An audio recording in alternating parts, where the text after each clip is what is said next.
हेल' रायजोफोर नोंथांमोनखौ नबजित बर'निफ्राय फिन खेबसे बरायफिननाय थाफिनबाय आसा खालामो नोंथांमोना गासै मोजाङै दं आं दिनै नोंथांमोननि सेराव दिन्थिनो आखायाव लानाय दों जे जोंनि बर' हारिमुनि सासे मुंदांखा मेथाइ खनगिरि लोगोसे बर' फिल्मनि जगताव मेथाइ रोजाबगिरि मानगोनां बिनिता बर' बिथां बिनिता बर'जों आं दान्दिसे सावरायलायनाय आखायाव लादों थ' नोंथांमोना जुदि भिडिअखौ मोजां मोनोबा जोबजासिम नायलांबाय थाबानो जाबाय थ' जागायजेननो आखायाव लानोसै आंनि सेराव बिनिता बर'जों सावरायलायनाय आखायाव लागोन थ' दिनै आं नोंथांमोननो दिन्थिनो थाखाय आखायाव लाबाय जे जोंनि बर' हारिनि माने बर' हारिनि लोगोसे हारिमुनि जि माने बर' फिल्म बा जिखुनु एसामिस फिल्म बा एसामिस माने जिकिर बा रेडिअ आर्टिस्ट बिथां मानगोनां बिनिता बर'खौ नोंथांमोना नुनो मोनबाय लोगोसे बिनानावखौ दिनै आंनि बे नबजित बर'नि इउटुब चेनेलाव गिबियावनो बरायना थांफिनबाय आरो लोगोसे खुलुमबाय बिनानाव नोंथाङा गिबियावनो हारिमुआव माबायदि आगान होदों? आं गिबियावनो आंनि नामखौ लानांगोन मानोना आं जेथिया एलपि स्कुलाव फरायो बे समायाव आइया आं स्कुलाव थांनाय उनाव सिगां रेडिअ आइडल बुलुनि ओमफ्राय गितिमालिका बेबायदि अनुस्थान होयोमोन बेयाव मेथाइफोरखौ खोनासंनानै आइया मनाव लाखिनानै आं स्कुलनिफ्राय फैबाथाय आंखौ बुङो दे माय ओरै मोनसे मेथाइ आं मनाव लाखिदो बे मेथाइखौ नोङो लिरना ला ओमफ्राय लाखैनो नोंखौ सुरखौ लानो हागोन आं बाय माबा खालामना होगोन होननानै आइयानो आंखौ शिखायना होदोंमोन ओमफ्राय बिदि लिरना लानानै बे ओमफ्राय लिरबाय ओमफ्राय मुखस्थ' खालामबाय ओमफ्राय आइया सुरखौ होयो बिदिनो आं लासैनो आं क्लास 3निफ्रायनो आरम्भ खालामदोंमोन। ओरैनो नोंथाङाथ' दायो जोबोद माने एसामिस माने जिकिरबो रोजाबना मुंदांखा जादों माने रेडिअ'आव ओमफ्राय लोगोसे माने लक'गित रोजाबनानैबो लोगोसे माने बर'आवथ' दंखायो माने गुबुन लेंगुवेजाव नोंथाङा रोजाबनानै मुंदांखा माबायदि लाबोनो हानाय? आं फार्स्टआवनो जिकिर लक'गित ओमफ्राय बर' बे मेथाइखौ आं सिगां कम्पिटिसन खालामदोंमोन स्कुलाव बेनिफ्राय आरो आसुनि कम्पिटिसनफोराव थांदोंमोन ओमफ्राय आसुनि कम्पिटिसनफोराव थांबोला बेयाव हाबा मेथाइ जिकिर लक'गित मडार्न सं ओमफ्राय ज्योति संगित राभा संगित गासैखौबो थारमाने पार्टिसिपेट खालामदोंमोन आरो ओमफ्राय बेबायदि बान्थाबो मोनदोंमोन आं ओमफ्राय जिकिराव फार्स्ट जादोंमोन एबसु माबाफोराव कम्पिटिसनाव आसुनि कम्पिटिसनाव बेनिफ्राय बेबायदिनो गोसो जालांबाय दे आं बर' सिख्ला जानानै एसामिस लक'गित ओमफ्राय एसामिस जिकिर मोजां खनलांनो हादों दे ओमफ्राय बर'खौबो हायो ओमफ्राय एसामिस मडार्न संखौबो रोजाबो बेबायदिनो नाजालांबाय थाबाय नोंथाङा ओरैनो गिबियावनो फार्स्ट माने अडिअ हिसाबै माने अडिअ केसेट हिसाबै मा मेथाइ खनदोंमोन? माने बर' खनदोंमोन ना एसामिस खनदोंमोन? बर' खनदोंमोन बेनि आगोलावनो आं रेडिअ माबा जुब प्रभातआव बेयाव जुबबानियाव आं माबा लक'गित आरो जिकिर रोजाबदोंमोन रेडिअ 2006 आव आङो रोजाबनानै बेयाव पास जादोंमोन ओमफ्राय बेबायदिनो रेडिअ रोजाबगासिनो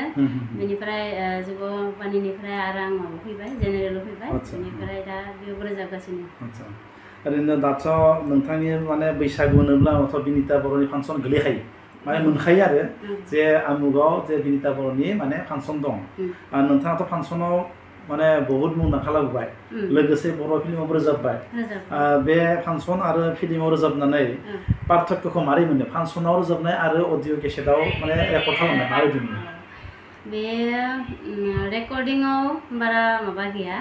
रेकर्डिंखौथ' बयबो मिथिगौ जाय रोजाबग्रा बा खनगिरिफोरा गासैबो मिथिगौ रोजाबनायाव बारा माबा गैया लाखै ससेबो खालामनो हायो ओमफ्राय खिन्थु माबा स्टेज पारफर्माव बारा माबा दङ मोजां रिक्स दङ ओमफ्राय इन्टारेस्टबो जायो मानोना अडियन्सफोरा मोजां जादो आखाइ खबबाथाय गासैबो मोसाबाथाय जोंहाबो गोसोआ मोजां माबा जायो आरो रोजाबनो थाखाय बेबायदिनो आरो ओरैनो दा धरिल' माबायदि नोंथांमोना जे मेथाइखौ रिहार्सेल खालामना लाखायोना पुरा मुखस्थ' थाजोबखायो दं फांसनावथ' पुरा बैहोनायालासिनो रोजाबो मुखस्थ'बो थायो न'आव प्रेक्टिस खालामो नालाय प्रेक्टिस खालामनायावनो बिदिनो मुखस्थ' जालाङो। नोंथाङा माने फार्स्ट माने केसेटआव बर' मेथाइखौ माखौ खनदोंमोन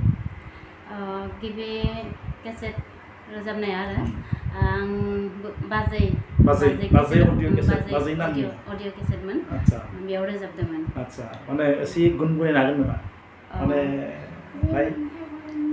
बाराथ' मन' गैया थेवबाबो बैसागुनि जावलिया बारजों गोसोआ बोदोर जायो आंनि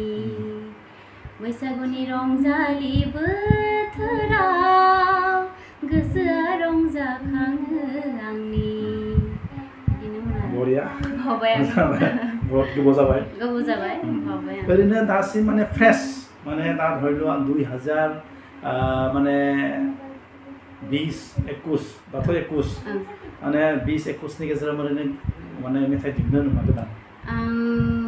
20 नि भितराव आरो 2020 आव आं माबायाव रोजाबदोंमोन जोंनिनो इउपिपिअ नि सार बिथां मिहिनेश्वर बसुमतारी बिथां सारा लिरना होदोंमोन आंनो दोंसे मेथाइ बे मेथाइखौ रोजाबदोंमोन बेनि आगोलाव 19 आव मोनसे रोजाबदोंमोन ओमफ्राय 20 आवबो मोनसे रोजाबबाय बेखौ रोजाबनो हासिगोन आच्छा दा जारुआवबो रोजाबदों नामा जारुआव आं रोजाबाखैमोन खिन्थु बेयाव आं एक्टिं खालामदोंमोन सुलेखा आब'नि एक्टिंआव एक्सपार्ट एसे खालामदोंमोन आरो सिगां माने मेथाइ खननायाव लोगोआवनो एक्टिंआवबो बाय एक्सपार्ट सिगां डान्सबो खालामदोंमोन ओमफ्राय न'खरनि मानसियाबो बुंबाय बे मोननैखौबो लांनाया एसे खस्थ' जागोन बेनि गेजेराव फरायनायबो दंमोन बेनिखायनो बुंबाय मोनसेल'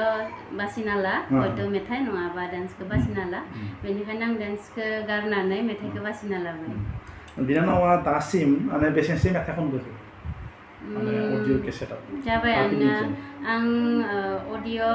माने फिल्मफोराव दङ आं बारा मिथिया नामफोरखौ थारमाने रोजाबनो होदोंमोन ओमफ्राय रोजाब फिल्माव होगोन होननानै गासैदो आंनिया जागोन 16-17 जागोन 16-17 जोब्बाय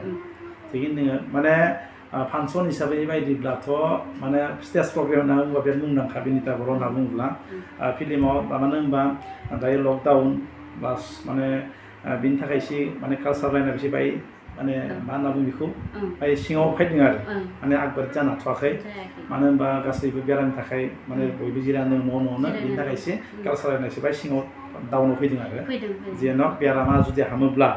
बे मान कालसार जोंनि आगोल जालांफिनगोन आरो लोगोसे नोंथांमोनाबो जाहाथे मोजां मेथाइ खनना होफिननो हागोन ओरैनो दा आखायाव मा खनगोन होनना सानना दङ खनगोननानै आं बैसागु मेथाइ दोंसे खननो गोनां दङ ओमफ्राय डुएट दोंसे दङ ओमफ्राय सिंगल मडार्न दोंसे दङ नोंथांखौ आं दायो सोंनो दं जे नोंथाङा माने नोंथांनि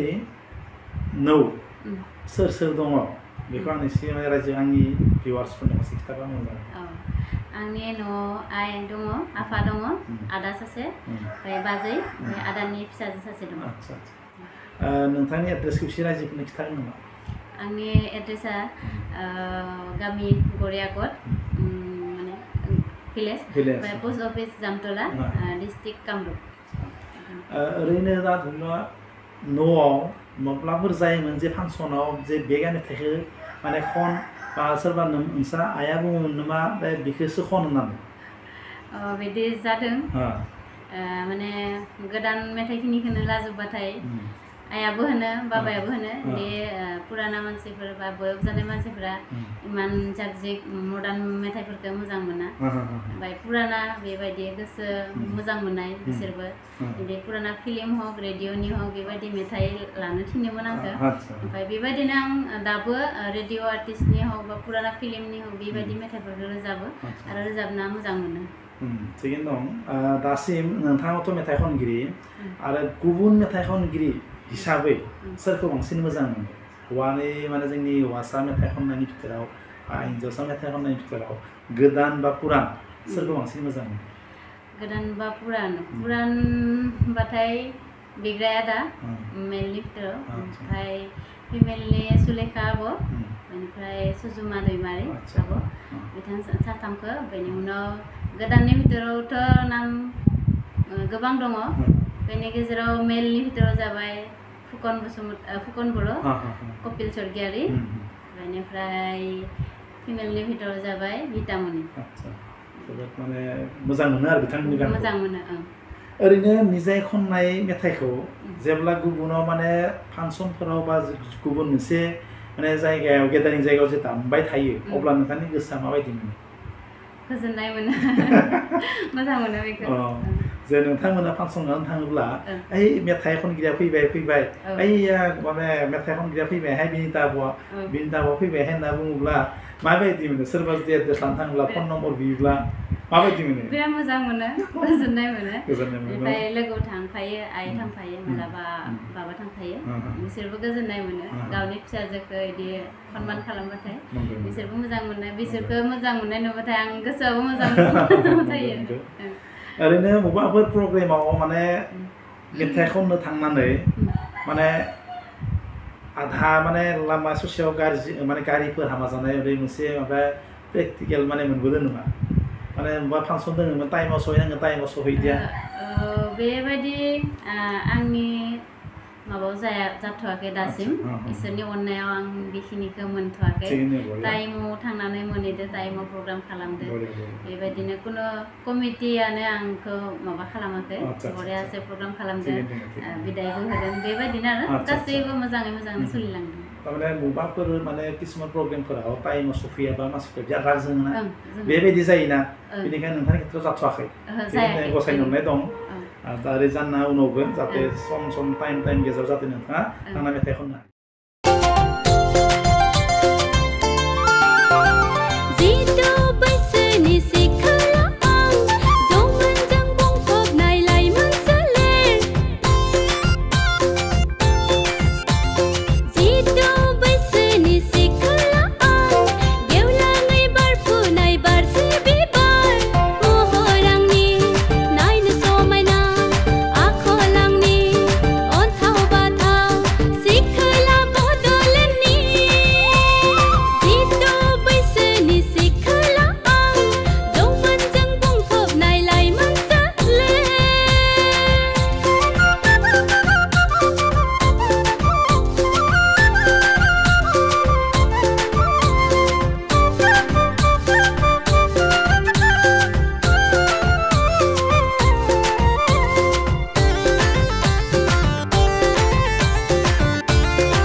दासिम आं हाबा जाबाय होननाय मिथिदों ओरैनो